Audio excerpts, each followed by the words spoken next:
नमस्कार, मैं शैलवी। स्वागत है आप सभी का रूबरू बिहार में। महात्मा गांधी ने कहा था कि जब पंचायत राज स्थापित हो जाएगा तब लोकमत भी ऐसे अनेक काम कर दिखाएगा जो हिंसा कभी नहीं कर सकती है। इस वीडियो में हम पंचायती राज प्रतिनिधियों और मुखिया समेत अन्य की मासिक आय और इसके साथ ही उन पर क्या क्या जिम्मेदारियां सौंपी गई हैं इस बारे में बात करेंगे। मगर उससे पहले पंचायती राज व्यवस्था के बारे में संक्षेप में जानते हैं। भारत की करीब 70% आबादी गांव में रहती है, जहां पर पंचायती राज प्रणाली के आधार पर काम होता है। पंचायती राज व्यवस्था को स्थानीय स्वशासन प्रणाली ग्रामीण भारत की कही जाती है।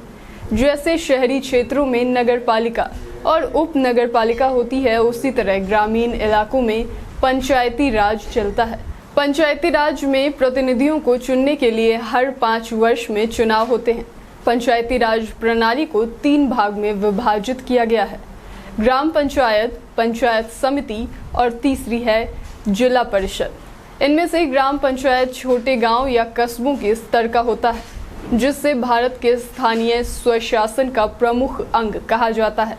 किसी भी ग्राम सभा में 1000 से अधिक आबादी होना जरूरी है। इसका सर्वोच्च प्रतिनिधि सरपंच होता है, जिसे अलग अलग जगह मुखिया, प्रधान या प्रमुख के नाम से भी जाना जाता है। तो आइए जानते हैं कि सरपंच की जिम्मेदारियां और वेतन क्या होती हैं। सरपंच के पद का महत्व पंचायती राज अधिनियम 1992 के बाद से बढ़ गया है। पंचायत के जरिए ही केंद्र और राज्य की ग्राम संबंधी तमाम योजनाएं संचालित होती हैं। हर वर्ष लाखों रुपए पंचायत विकास के लिए ग्राम निधि में आती हैं। सरपंच गांव का मुखिया होता है, इसलिए गांव के सर्वोच्च विकास की जिम्मेदारी उनके ऊपर ही होती है। प्रतिवर्ष उन्हें कम से कम 4 बैठक करना अनिवार्य है। इसके अलावा ये सुनिश्चित करना कि ग्राम सभा की बैठक में आए सुझावों पर प्राथमिकी के साथ चर्चा हुई या नहीं, आगे बढ़ाने के लिए सुनिश्चित उपाय करना भी सरपंच का ही काम होता है। उन्हें हर वर्ग के लोगों को, खास करके पिछड़ी जाति और महिलाओं की भागीदारी को सुनिश्चित करना जरूरी है और इसके साथ ही हर किसी को शिकायत या सुझाव के लिए प्रेरित करना भी जरूरी है। इसके साथ ही सरपंच को ग्राम सभा की बैठक आयोजित करने की भी जिम्मेवारी होती है। अगर वे ऐसा नहीं करते हैं तो उच्च अधिकारियों से उनकी शिकायत ग्राम सभा के द्वारा की जा सकती है।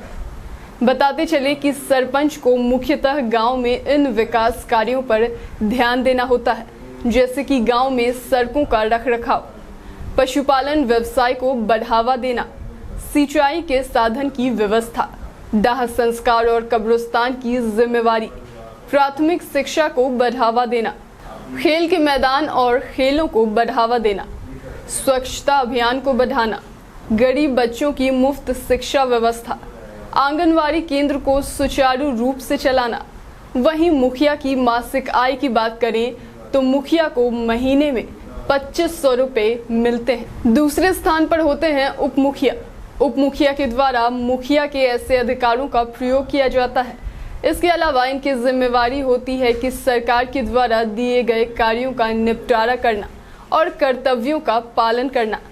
मुखिया की अनुपस्थिति में मुखिया के सभी अधिकारों को ये प्रयोग कर सकते हैं और उनके कार्यों का निपटारा भी करते हैं।